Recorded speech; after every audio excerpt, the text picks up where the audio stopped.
Good morning, students of class 10. Today I would explain to you footprints without feet. This is from your supplementary book, chapter number 5th. I hope you have read it, but still, this is an interesting story and this is a very important chapter also, because this year in matric exam question came from this chapter. Here you will not get many characters. Griffin is the central character or main character. You will get two more boys, shop assistants, Mrs. Hall, clergyman, Mr. Jeffers. Griffin is the scientist, but we know that scientists who do good for the human being, they are called real scientists, but Griffin is not as such.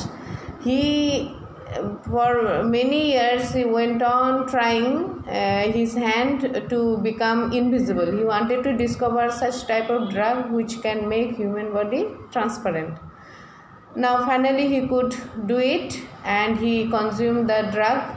He became invisible, but his landlord, who was not at all happy with him, wanted to put him out of the house.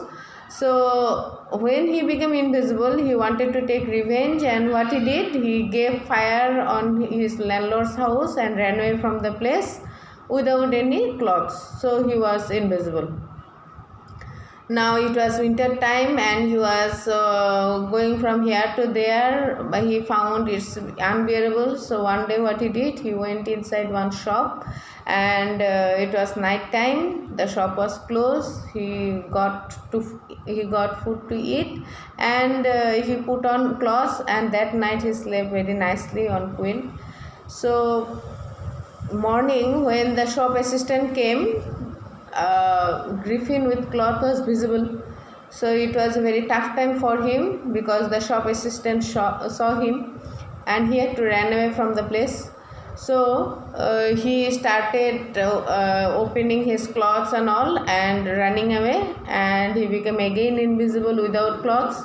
So again he was facing the same problem of winter.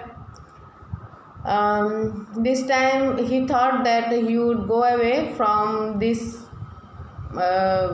place, okay, a crowded place. So he went inside one theater because he was without money and without dress, so nobody could see him in the theater. There he put on some bandages on his face and a glass and a false nose and whiskers and a good dress, and he came out from there and he stole some money also. So he decided right now that he would go to a village where very less people would be there and people would not suspect him, because right now he has got one good dress and he is visible. So he went to one village. The name of the village is Iping, and there he took a house on rent, and since he had cash, so he paid in advance. So the landlord was happy. So slowly and steadily his cash was finished. So he said to the landlord that I am now cashless, so I would pay you when my check would arrive, and within short time it would come. So Griffin tried second time or third time for stealing because he needs cash. So he went to one clergyman's house, and there the wife of clergyman was also sleeping. So at night time he entered, and they got the noise and they went to the place where the sound was coming, and they found that the drawer was open and cash was missing. So they could not understand anything because no person there, but still money is missing.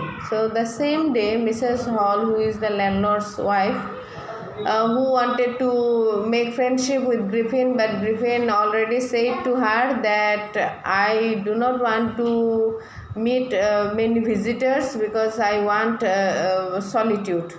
Okay.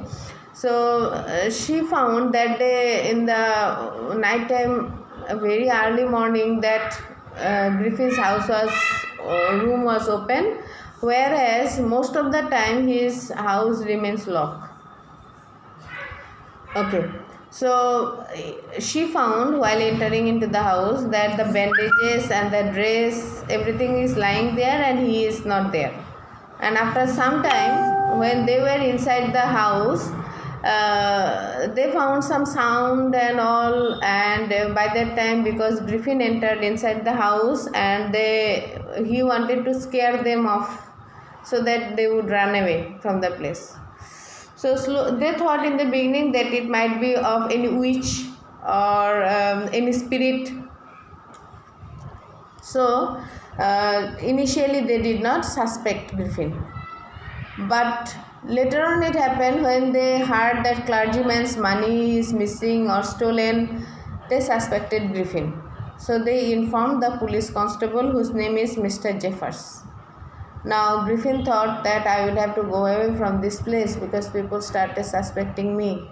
But by that time the constable came and constable could not arrest him because he was invisible. By that time he opened the dress and all. So Griffin took advantage of his invisibility. He started throwing cloths here and there. He started beating the people and constable could not catch him, and finally Griffin could run away from the place because he was invisible and nobody could arrest him. So that is the end of the story, Footprints Without Feet. You read the chapter thoroughly, and I would give you some textual question answers, but when course would over I would start from first chapter again to give you some inside questions as well to write. Okay, thank you.